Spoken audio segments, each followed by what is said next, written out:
আসসালামু আলাইকুম everyone, welcome back to my channel Renaissance Shampa cooking recipe. আজকে আমি আপনাদের সাথে শেয়ার করব মাত্র 1 কাপ ভাত দিয়ে আমরা খুব সহজে কিভাবে কুড়কুড়ে মুড়মুড়ে পাঁপড় তৈরি করে নিতে পারি। আশা করি আমার আজকের রেসিপিটা আপনাদের কাছে খুব বেশি ভালো লাগবে। চলুন বন্ধুরা, মূল রেসিপিতে যাওয়া যাক। আজকে আমি পাঁপড় তৈরির জন্য 1 কাপ ভাত নিয়েছি। এই ভাতগুলোকে আমি ব্লেন্ডারের জারে নিয়ে নেব।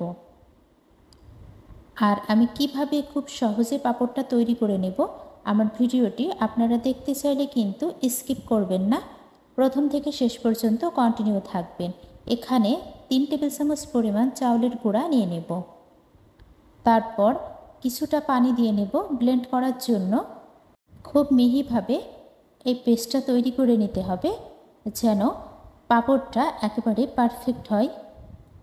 আমি 1 কাপের থেকে অর্ধেক পরিমাণ পানি দিয়ে নিলাম। পানিটা ভাত এবং চাউলের গুঁড়ার সাথে মিক্সড করে নিচ্ছি। এবার আমি ঢাকনা দিয়ে ঢেকে ব্লেন্ড করে নেব। অবশ্যই কিন্তু আপনারাও ব্লেন্ড করে নেবেন। ফিরে আসলাম ব্লেন্ড করে নেওয়ার পর। খুব দারুণ একটা পেস্ট তৈরি হয়ে গেছে। এটাকে আমি একটা মিক্সিং বোলে ঢেলে নিচ্ছি। কতটা মিহি হয়েছে দেখেই বুঝতে পারছেন। অবশ্যই কিন্তু মিহি করে এটাকে পেস্ট করে নিতে হবে। আমি কিছুটা পানি দিয়ে দিলাম। আর ঘনত্বটা কেমন হবে আপনাদেরকে অবশ্যই দেখিয়ে দেব। ব্যাটারের ঘনত্বটা খুব বেশি গাঢ় বা খুব বেশি পাতলা হওয়া যাবে না, মিডিয়াম হতে হবে। স্বাদ মতো লবণ দিয়ে নিলাম। লবণটাকেও আমি ব্যাটারের সাথে খুব ভালোভাবে মিক্সড করে নেব। ঘনত্বটা এরকমই হবে। আমি এখানে আর কোনো পানি ব্যবহার করব না।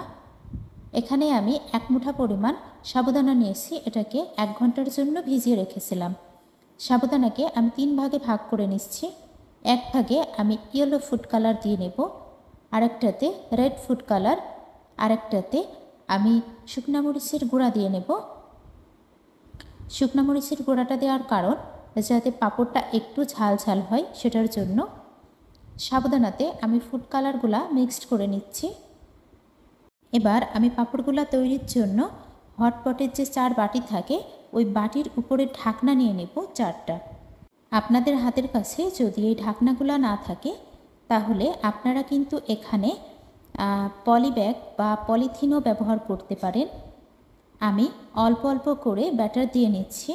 আপনারা যারা যারা আমার ভিডিওটি দেখতেছেন কিন্তু এখনও লাইক দেন নাই, প্লিজ একটা লাইক দিয়ে দেবেন। যারা যারা আমার চ্যানেলটি সাবস্ক্রাইব করেছেন তাদেরকে অসংখ্য অসংখ্য ধন্যবাদ। যারা এখনও সাবস্ক্রাইব করেননি প্লিজ সাবস্ক্রাইব করে আমার পাশে থেকে যাবেন। আমি খুব ভালোভাবে সেট করে নিয়েছি। এবার প্রথমে আমি ইয়েলো যে সাবুদানাটা তৈরি করে নিয়েছিলাম, মানে ইয়েলো ফুড কালার দিয়ে, সেটা দিয়ে নিচ্ছি। তারপর রেড ফুড কালারটা দিয়ে নেব। তারপর আমি শুকনো মরিচ দিয়ে যে সাবুদানাটা তৈরি করেছিলাম সেটা দিয়ে নেব। আপনারাও অবশ্যই এভাবে সাবুদানাগুলো দিয়ে নেবেন, তাহলে কিন্তু দেখতেও যতটা লোভনীয় হবে, খেতেও বেশ অনেকটা টেস্টি হবে। অলরেডি আমি একটা ছাঁকুনি নিয়ে নিয়েছি, আর সেই ছাঁকুনিতে পাঁপড়গুলোকে খুব ভালোভাবে সেট করে নিলাম। ফুটন্ত পানিতে আমি ছাঁকুনিটা দিয়ে নিলাম। এটাকে আমি 10 মিনিটের মতো ভাপিয়ে নেব। একটা ঢাকনা দিয়ে ঢেকে দিলাম। ফিরে আসবো 10 মিনিট পর। ফিরে আসলাম 10 মিনিট পর। এখন আমি ঢাকনাটা উঠিয়ে হাত দিয়ে একটু চেক করে নেব। যদি আমার হাতের সাথে লেগে আসে তাহলে বুঝবো ভাপানো হয়নি, কিন্তু আমার হাতের সাথে লেগে আসতেছে না, তার মানে ভাপানো হয়ে গেছে। আমি এটাতে তেল ব্রাশ করে নেব। তারপর কিন্তু আমি সবগুলা পাঁপড় উঠিয়ে নিয়েছি। চাকুর সাহায্যে আমি চারিদিকটা ঘুরিয়ে তারপর এটাকে উঠিয়ে নিয়েছি, আর বাকিগুলাও তৈরি করে নিয়েছি। আর অবশ্যই কিন্তু একটু ঠান্ডা করে নিয়ে তারপর বাটি থেকে এই পাঁপড়গুলা ছাড়িয়ে নিতে হবে।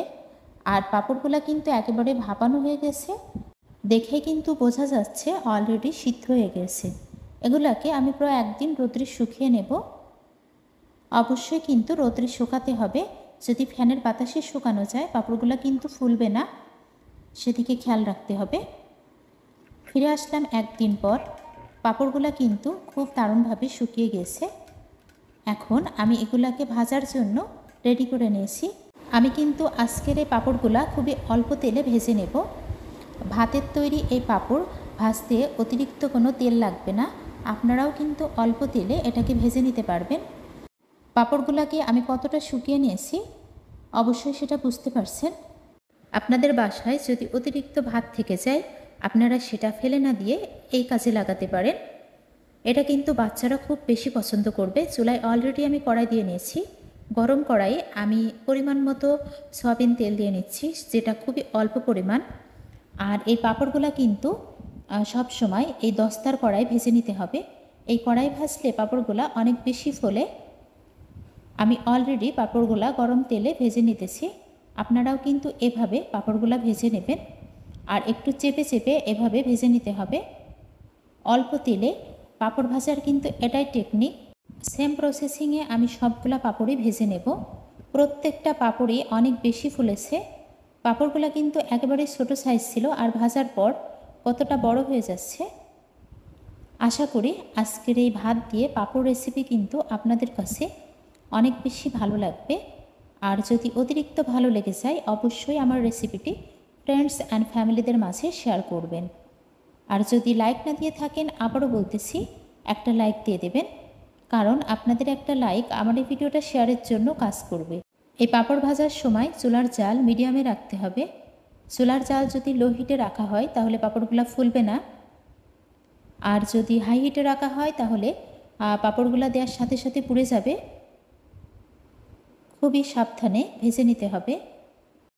আমার মনে হচ্ছে আজকে ভয়েসে একটু অসুবিধা হতে পারে, কারণ আমার ফোনে এডিট অপশনে গেলে বারবার নো ইন্টারনেট কানেকশন দেখাচ্ছে। আমি বারবার ট্রাই করতেছি কিন্তু একই সমস্যা দেখা দিচ্ছে বারবারই। আমি সবগুলা পাঁপড় সেমভাবে ভেজে নিলাম।